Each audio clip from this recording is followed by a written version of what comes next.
Саламатсызбы, урматтуу замандаш, анда эмесе сабагыбыздан ары улантабыз. Бул сабакта биз сиз менен таблица түзүүчү тек менен таанышабыз. Дейгиле, каалагандай, кандай гана сайт болбосун карасаңыздар, сөзсүз түрдө таблицаны кездештиресиздер бул жерден. Мисалы, мынакей e-мугалим сайтын карап көрө турган болсок, эмнеден турат? Биринчи header өзүнчө таблицанын бир ячейкасы болуп эсептелинет. Жана экинчи навигация же болбосо менюлар. Жана үчүнчү болсо ортосунда албетте контент. Же болбосо кээ бир сайттар ушундай навигация эки жагында болот. Андан башка footer эң астында. Мынакей навигация жогору жагында дагы навигацияны көрүп турабыз. Мына ушунун баарысы таблицалык формада түзүлгөн. Демек, сайт түзүүдө биз таблица түзүү менен кеңири таблица түзүүнү кеңири колдонот экенбиз. Ошондуктан таблица түзүүчү тек менен дагы таанышып коюшубуз керек экен. Демек, мынакей карап көрсөңүздөр, дегеле сайттын түзүлүшү кандайча болот? Мына биринчи ячейка, бул жерде header, же болбосо сайттын шапкасы жайгашат. Навигация экинчисинде, сол жагында же болбосо оң жагында бул меню. Менюлардын баарысы мынакей ушу навигация бөлүмүндө жайгашат. Жана негизги контент. Бул жерде негизги жалпы маалыматтардын баарысы мынакей ушул контентте турган ячейкада жайгашат. Жана эң астында албетте footer, автордук укуктары тууралуу маалыматтар, же болбосо ар кандай сайттын дареги жана башка маалыматтар жайгаштырсак болот. Эми дегиле таблица дегенибиз эмне? Таблица албетте бул сапчалардан жана мамычалардан туруучу объект. Сапча дегенибиз бул горизонталдык формада жайгашкан жолчолор. Ал эми мамыча албетте бул вертикалдык жолчолор. Мынакей бул жерден карап көрсөңүздөр, биринчи сапча, биринчи сапча, биринчи сапча, биринчи мамыча, экинчи мамыча, үчүнчү мамыча, экинчи сапча, биринчи мамыча, экинчи мамыча, үчүнчү жана башка. Мынакей ушул сыяктуу сапчалардан жана мамычалардан турган объектти же таблицаны кантип түзөбүз? Ал үчүн HTML тилинде table деген тег колдонулат. Мына table бул түгөйлүү тег болуп эсептелинет, демек ачылуучу тег жана жабылуучу тег.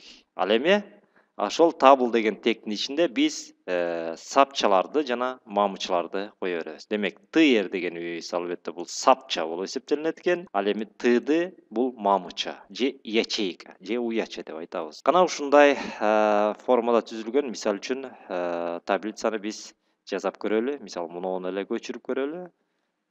Көчүрүп туруп биз өзүбүздүн документибизге коебуз.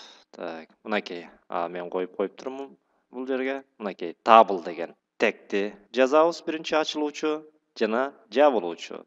Ал эми ал тегдин ичинде биз tr сапча тегин жазабыз жана сапча тегинин ичинде биз tды ячейканын же болбосо мамычанын тегтерин жазабыз. Мына биринчи мамыча, экинчи мамыча, үчүнчү мамыча деп турат. Эми муну сактайлы дагы, андан кийин текшерип көрөлү.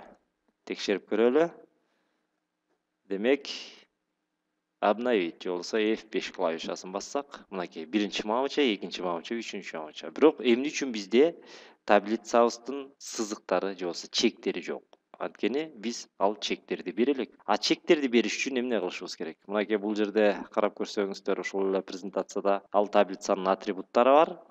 Таблицанын чектери кайсы менен коюшубуз керек экен? Table border деген бар. Table border деп туруп та, башкача айтканда ушу table'дын ичинде эле border деген атрибутун коюп, жана бул жака санды койсок, биз ошол таблицанын чегин ала алабыз. Мисалы, жазап көрөлү мынакей. Table border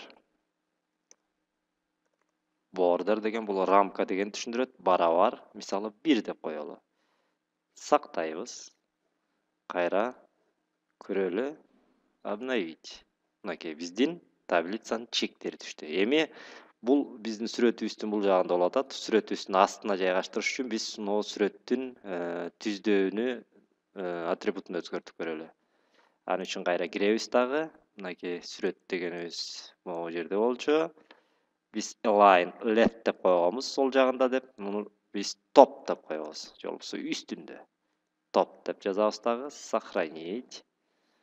Андан кийин дагы бир тег жөнүндө айта кетейин. Бул тег br деп аталат. Br дегенибиз эмне? Br дегенибиз бул мынакей момундай эле бул түгөйлүү тег эмес. BR дегенибиз бул кийинки строкага кетет деген түшүндүрөт. Башкача айтканда кийинки сапчага жөнөт деген түшүндүрөт. Enter'ди басканда мисалы кийинки сапчага түшүп атпайлы, ошол сыяктуу эле BR деген бул кийинки сапчага жөнөт деген. Эгерде биз ушу BR'ди 2-3 жолу коюп койсок, анда кийинки сапчанын ортосунда 2-3 бош орундук калтыр деген түшүндүрөт. Мынакей 3тү коюп коелу дагы, сактайлы.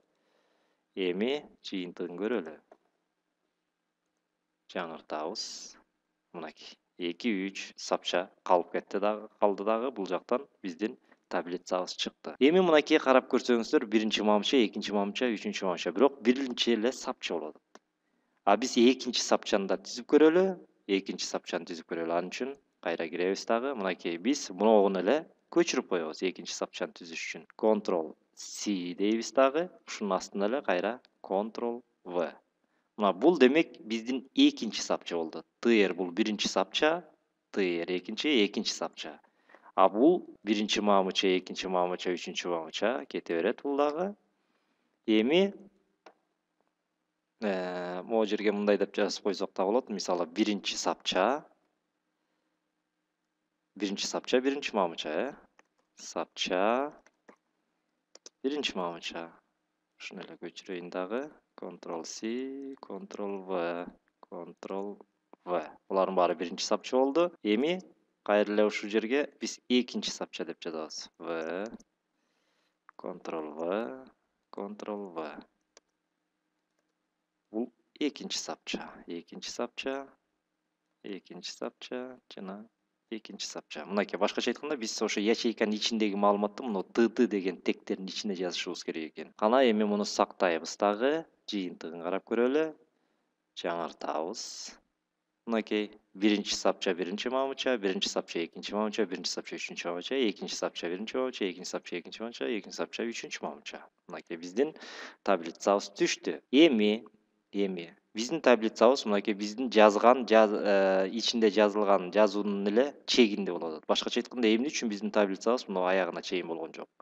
Ал дагы биздин атрибуттардан көз каранды болот. Мынакей бул жерден карап көрсөңөр, table width деген бар. Вес. Башкача айтканда бул таблицанын туурасы. Пиксель менен берсек болот, же болбосо процент менен берсек болот. Процент менен мисалы 100% деп койсок, анда толук 100%дык туураны ээлейт экен. Мынакей азыр берип көрөлү ошону. Демек ал үчүн мынакей border деген жерге эле биз дагы бир атрибутун жазабыз. Width. VDTH барабар мисалы 100% деп коелу. Мынакей эгерде процент менен бере турган болсок, демек тырмакчанын ичине жазышыбыз керек экен. Анда берден тырмакча кылабыз дагы 100%. Тырмакчаны жабабыз. Сактайбыз. Эми кайрадан жаңыртып көрөлү. Мына биздин таблицабыз ушул биздин документ боюнча 100%дык туурасын ээлеп калды. Эгерде 80% десеңер, мисалы могу жерден эле өзгөртүп көрөлү. 80% десек, анда 80%дык ээлеп калат. Азыр көрөбүз.